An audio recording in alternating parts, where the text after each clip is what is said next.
با افتخار روزی دعوت شونده شرکت فعالانه ساکنان، کارمندان ساحه‌های اقتصادی و اجتماعی ناحیه، آموزگاران و خوانندگان و دعوت شوندگان در ناحیه فیض‌آباد، جوانان وطن دوست این دیار با روحیه بلند میهن‌پرستی و صداقت به وطن برای حمایت مرز و بوم کشور اظهار آمادگی نمودند.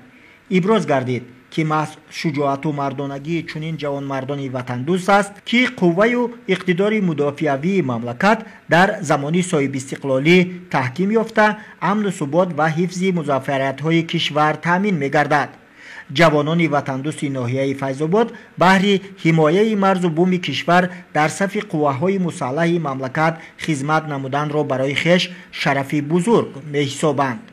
خدمت در صف قوه‌های مسلح را هر یک جوان پسر سینش به خدمت حربی رسیده باید قرض شهروندی و وظیفه اولین درجه خود دانند.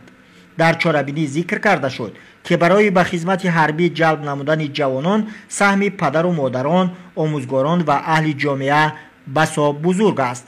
تأکید گردید که حس بلند وطن دوستی، اراده قوی و میل و رغبت جوانان برای خدمت به وطن ارتش ملی ما را در طول موجودیت خویش به یک نیروی توانا و پراقتدار تبدیل داد که امروز افسران و سربازان خدمت در صف قوه‌های مسلح جمهوری تاجیکستان را مایه افتخار می‌دانند.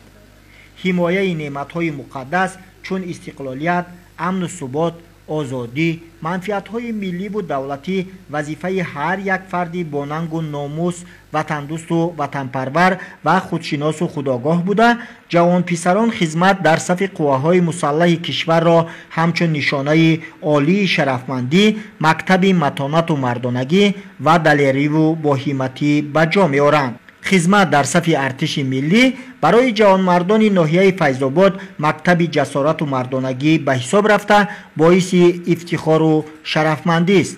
آنها با احساس گرمی وطن دوستی در صف قوه‌های مسلح خدمت مادر وطن را قرض شهروندی خویش دانسته رسالت جوانمردی و وطن دوستی خود را با سربلندی ادا می‌نمایند. محمد علی عبدالکریم شهباز غلامزاده برای برنامه اطلاعاتی اخبار.